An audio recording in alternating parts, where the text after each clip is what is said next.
થી પ્રદેશ પ્રમુખની અધ્યક્ષતામાં વિરોધ નોંધાવશે। તમામ જિલ્લા અને શહેરી મથકોએ થશે વિરોધ। 41 જગ્યાએ ભાજપ વિરોધ નોંધાવશે। રાજ્યકક્ષાના મંત્રી જગદીશ વિશ્વકર્માનું નિવેદન। રાહુલ ગાંધીની વિચારધારા વિદેશની ધરતી પર માત્ર હંગામો મચાવવા આ પ્રકારનું નિવેદન કર્યું। કોંગ્રેસના નેતાઓએ જ કર્યો અનામતનો વિરોધ। કોંગ્રેસ પક્ષ અનામત વિરોધી પક્ષ છે તેવું વિશ્વકર્મા દ્વારા કહેવામાં આવ્યું। देश तमामे तमाम लीडर थी माणी तमामे तमाम जनता राहुल गांधीना आ निवेदन थी सखत दुख छे।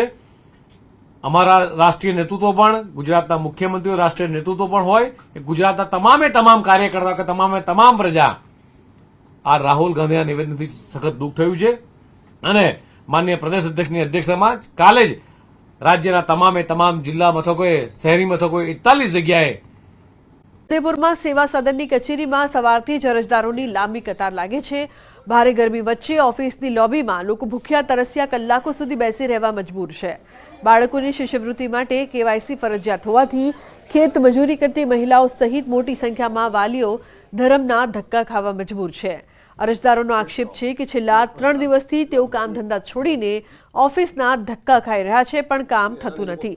સર્વર ડાઉન થતાં લોકોને વિલામોએ પરત ફરવું પડે છે। ત્યારે કંટાળેલા લોકો કહી રહ્યા છે કે સરકાર લાભ ન આપે તો કંઈ નહીં, ધક્કા ખાઈને તેઓ થાકી ગયા છે। ત્યારે અરજદારોને થઈ રહેલી હાલાકીને લઈને કોંગ્રેસ અધિકારીએ આવેદન આપ્યું અને પ્રક્રિયા ઝડપી કરવાની માંગ કરી।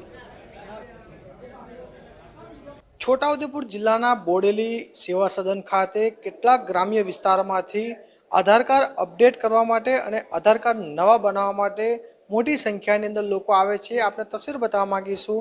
આજે આધાર કાર્ડ અપડેટ કરવાની જે પ્રક્રિયા જે છે તે અહીં કર્મચારી હાજર છે પરંતુ કોઈ પણ જાતની અપડેટ થતી નથી અને આજે ગરીબ જે આદિવાસી પરિવારો જે લોકો બાળકો લઈને અહીં આવતા હોય છે આધાર કાર્ડ અપડેટ કરવા માટે પરંતુ તેઓને ધરમ ધક્કા ખાવાનો વારો આવ્યો છે। આપ જોઈ શકો છો જે નાના નાના બાળકો પણ પોતાનું જે શૈક્ષણિક જે કાર્ય છે તે છોડીને તેઓ અહીં આવી રહ્યા છે અને ધક્કા ખાઈ રહ્યા છે। આપણે અહીં જે આવેલા જે લાભાર્થી છે તેઓ સાથે વાત કરીશું। આપ કેટલા દિવસથી આવો છો અને શું પરિસ્થિતિ અહીં છે? 3 દિવસથી અમે ધક્કા મારીએ છીએ। 7 વાગ્યાના આવીએ છીએ અમે પણ છતાંય અમારું કામ થતું નથી। સવારે 7 વાગ્યાના તમે આવી જતા હોય છે અને કેટલા દિવસથી તમે આવો છો? 3 દિવસથી આવીએ છીએ। પછી ટોકન આપી દે છે, પછી ટોકન પૂરું થઈ જાય પછી મોકલી દે છે અમને। આજે પણ એક નેટ બંધ થઈ ગયો છે એટલે કંઈ કામ નહીં થાય એવું કહે છે। બહુ તકલીફ પડી છે કારણ કે આ સ્કૂલેથી છોકરાઓને પણ રજા પડે છે અને અમારે પણ ધંધામાં તકલીફ પડે છે ને ભૂખાન તરસ્યા અહીંયા આવીને બેહી રહીએ છીએ પણ છતાં મેં નહીં। તો આપ જોઈ શકો છો કે ભૂખા તરસ્યા વાલીઓ બાળકો આધાર કાર્ડ અપડેટ કરવા માટે આવે છે।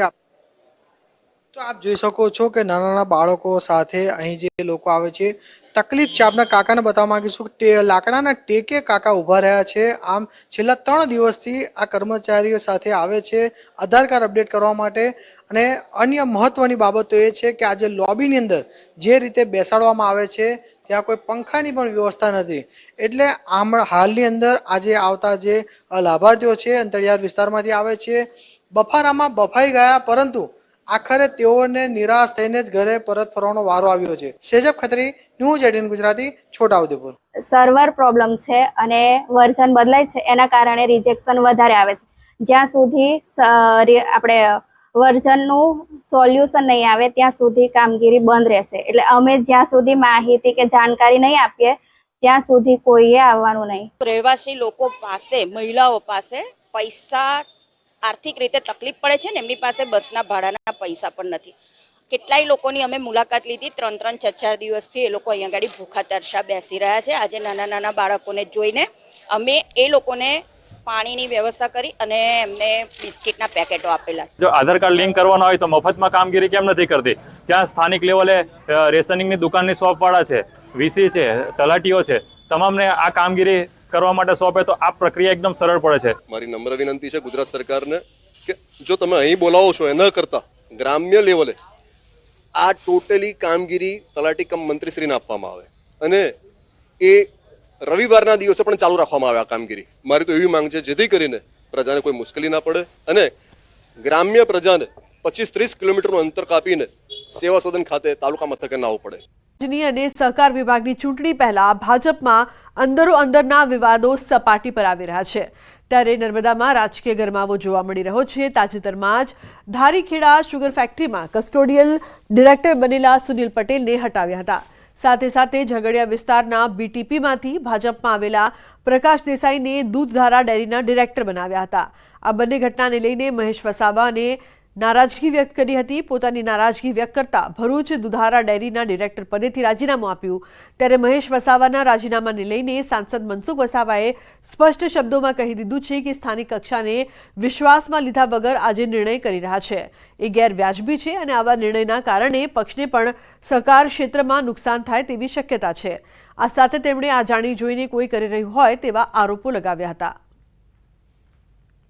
ખરેખર આ સુનિલ પટેલને 15-20 દિવસની અંદર ડિરેક્ટર પદેથી ડ્રોપ કરવામાં આવે છે એ પ્રક્રિયા તદ્દન ખોટી છે અને કોઈ પણ ખુલાસો આપતા હશે તો કાઢવા માટેનો આ બધો ખુલાસો છે.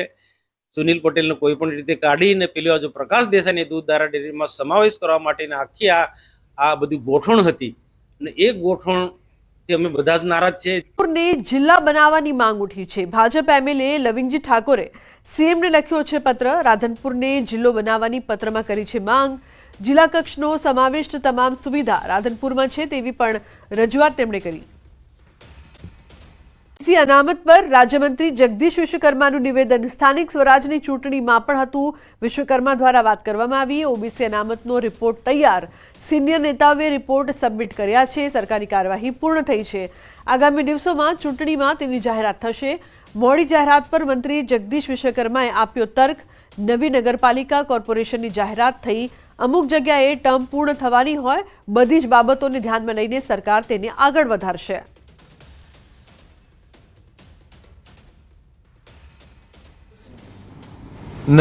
તમામે તમામ લીડરથી માંડી તમામ જનતા રાહુલ ગાંધીના આ નિવેદનથી સખત દુઃખ છે.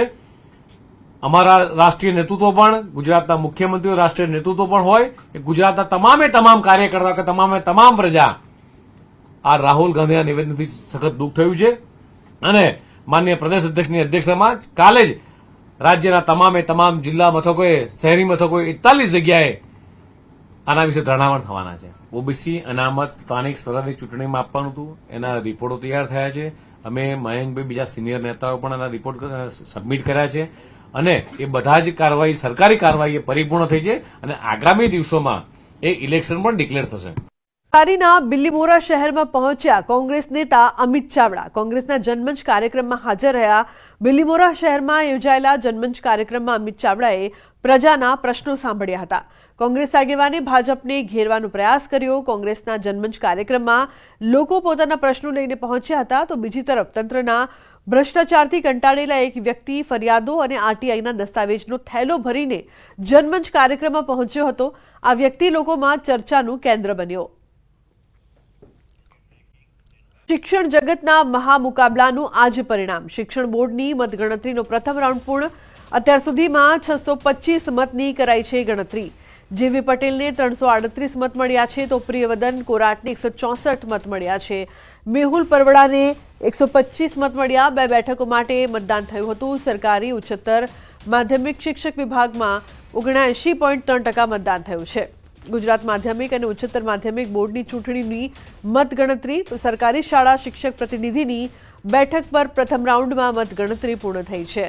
જેમાં દિવ્યરાજસિંહ જાડેજાને 296, ચેતનાબેન ભગોરાને 137, રાજેશ જોધાણીને 54 અને વિજય ખટાણાને 18 મત મળ્યા.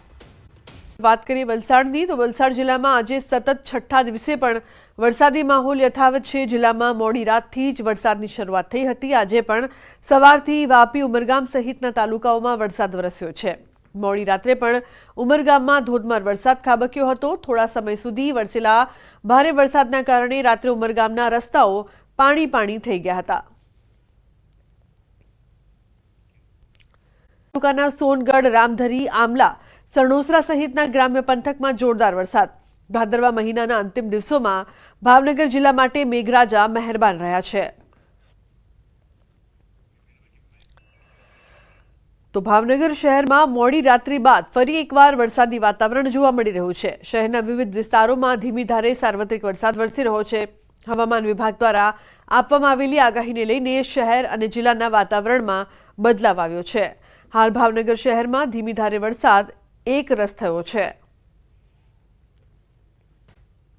પ્રકારથી અત્યાર સુધી જેટલો વરસાદ વરસ્યો છે તે સમજવાનો પ્રયાસ કરીએ વિડીયો વોલના માધ્યમથી કે ક્યાં કેટલો વરસાદ પડ્યો છે આ સિઝનમાં. તો સિઝનનો વરસાદ જે છે તે 109.4% વરસાદ, 126.4% વરસાદ, જ્યારે 131.59% વરસાદ, બીજી તરફ 133.54% વરસાદ, 183.32% વરસાદ છે તે આ સિઝનમાં પડી ચૂક્યો છે. અને હજુ પણ જે પ્રકારની હવામાન ખાતાની આગાહી છે કે સિઝનનો જે વરસાદ છે અત્યારે પણ વરસી શકે છે. 2-3 દિવસ માટે આગાહી છે. ક્યાં રેડ એલર્ટ છે તે જોઈએ. તો વલસાડ, નવસારી, ડાંગ, તાપી, સુરત, ભરૂચ અને નર્મદામાં રેડ એલર્ટ આપવામાં આવ્યું છે. બીજી તરફ છોટાઉદેપુર, વડોદરા, દાહોદ, પંચમહાલ, મહીસાગર, ખેડા, આણંદ, અમદાવાદ, ગાંધીનગર, અરવલ્લી, સાબરકાંઠા, મહેસાણા અને પાટણમાં પણ અતિ ભારે વરસાદ વરસી શકે છે, એટલે કે રેડ એલર્ટ છે. કચ્છ, મોરબી, જામનગર, રાજકોટ, પોરબંદર, દ્વારકા અને જૂનાગઢ માટે પણ રેડ એલર્ટ આપવામાં આવ્યું છે. બીજી તરફ ઓરેન્જ એલર્ટની જો વાત કરવામાં આવે તો સુરેન્દ્રનગર, બોટાદ, ભાવનગર, અમરેલી અને ગીર સોમનાથ માટે ઓરેન્જ એલર્ટ આપવામાં આવ્યું છે. જ્યારે આ તમામ વિસ્તારો છે ત્યાં ભારેથી અતિ ભારે વરસાદ વરસી શકે છે. રેડ એલર્ટમાં 100%થી વધુ વરસાદ, તો ઓરેન્જ એલર્ટમાં 76% થી 100% સુધીનો વરસાદ. તો ગુજરાતમાં હજુ 3 દિવસ ભારે વરસાદની આગાહી કરવામાં આવી છે. વરસાદ અંગે હવામાન વિભાગની આગાહી. દક્ષિણ ગુજરાતના કેટલાક ભાગોમાં સાવધાની જરૂરી. આજે વલસાડમાં વરસાદ અંગેનું રેડ એલર્ટ ઉપરાંત દમણ અને દાદરાનગર હવેલીમાં પણ રેડ એલર્ટ આપવામાં આવ્યું છે, જ્યાં અત્યંત ભારે વરસાદ થઈ શકે છે. તો 4 જિલ્લામાં ઓરેન્જ એલર્ટ અપાયું છે. સુરત, તાપી, નવસારી, ડાંગમાં પણ ભારેથી અતિ ભારે વરસાદ થઈ શકે છે. અમદાવાદમાં પણ આજે ભારે વરસાદ થઈ શકે છે. બપોર બાદ અમદાવાદમાં વરસાદ થઈ શકે છે. અમદાવાદમાં તેજ પવન, ગાજવીજ સાથે વરસાદની શક્યતા. બપોર બાદ થંડરસ્ટોર્મ એક્ટિવિટી થઈ શકે. તો સૌરાષ્ટ્રમાં અમરેલીમાં અતિ ભારે, જ્યારે ભાવનગર, ગીર સોમનાથમાં પણ ભારે વરસાદ થઈ શકે છે. अगले 3 दिन तक भारी से अति भारी का फोरकास्ट है गुजरात रीजन के लिए, और सौराष्ट्र कच्छ के लिए भी भारी टू अति भारी फोरकास्ट है गुजरात सौराष्ट्र कच्छ रीजन के लिए. डे 1 में जो गुजरात रीजन है हेवी टू वेरी हेवी और विथ एक्सट्रीमली हेवी रेनफॉल होने का चांसेस है आइसोलेटेड जगह में.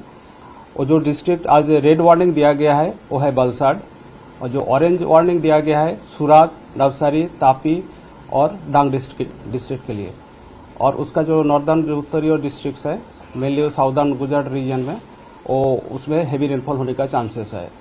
તો ગુજરાતમાં સિઝનનો સરેરાશ 128.24% વરસાદ થયો. સૌથી વધુ કચ્છમાં અત્યાર સુધી અધધ 138.32% વરસાદ.